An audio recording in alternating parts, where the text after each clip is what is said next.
Hello बच्चों, कैसे हैं आप लोग सब। अगर सब कुछ प्लान के अकॉर्डिंग सही जा रहा है मेरे, तो अभी जब ये वीडियो आप देख रहे होगे आपका अकाउंट्स का एग्जाम हो चुका है और साथ ही साथ आपका पहला सेशन लॉ का भी हो चुका है जिसमें हमने कंपनीज एक्ट का मैराथन किया है। आपको मैंने इंपॉर्टेंट क्वेश्चंस दे दिए हैं और साथ ही साथ 21 मिनट में जो चैप्टर आप अभी पूरा रिवाइज करके आए आप फिर से देख सकते हो। 7 मिनट्स का भी वीडियो, 7 मिनट्स का पहले और 7 मिनट्स का इसके बाद वाला। तो चलिए शुरू करते हैं। तो अभी सबसे पहले इस वीडियो में हम लोग बात करेंगे क्लासेस ऑफ कंपनी की। तो क्लासेस ऑफ कंपनी की जब बात करते हैं तो सबसे पहले आता है company on the basis of liability.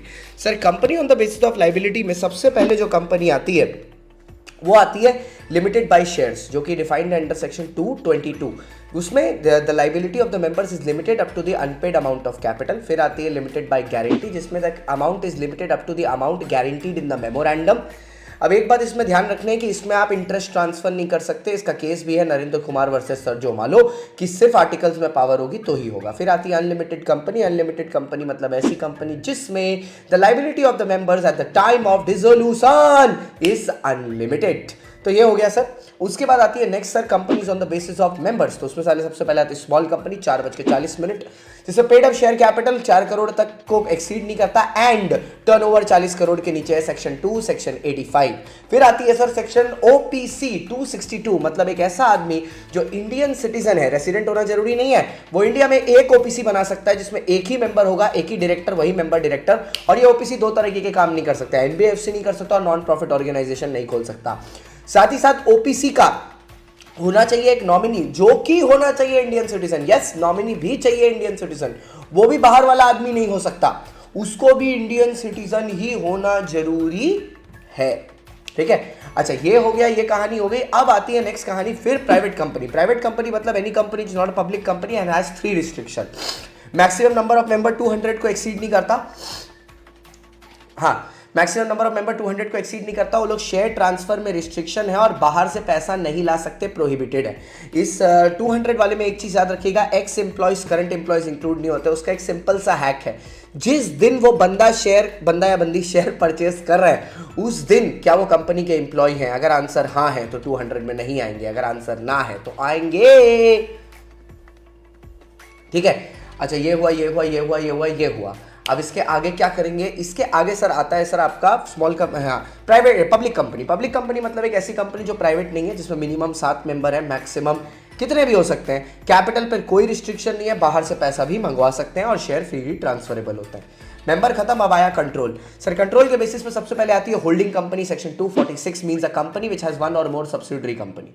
फिर आती है subsidiary company, section 287 means any company in which such other holding company holds more than 1/2, याद रखना 50% मत लिखना, ग्रेटर देन 50 मत लिखना, more than 1/2 of the total voting power or controls the majority of the board of directors of such other company. ये हुआ।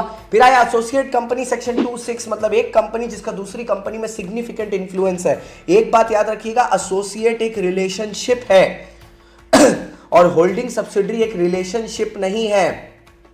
Holding subsidiary 2 कंपनियों को टारगेट दिया जाता है, लेकिन एसोसिएट एक रिलेशनशिप है।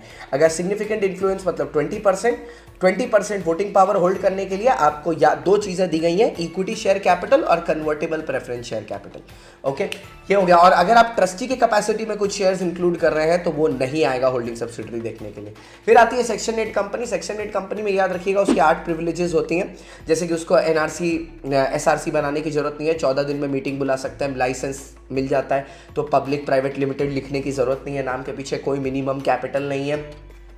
ठीक है, कोई डायरेक्टर और इंडिपेंडेंट डायरेक्टर का भी लोड नहीं है और इवन एक पार्टनरशिप फर्म भी इसका पार्टनर बन सकता है, मेंबर बन सकता है।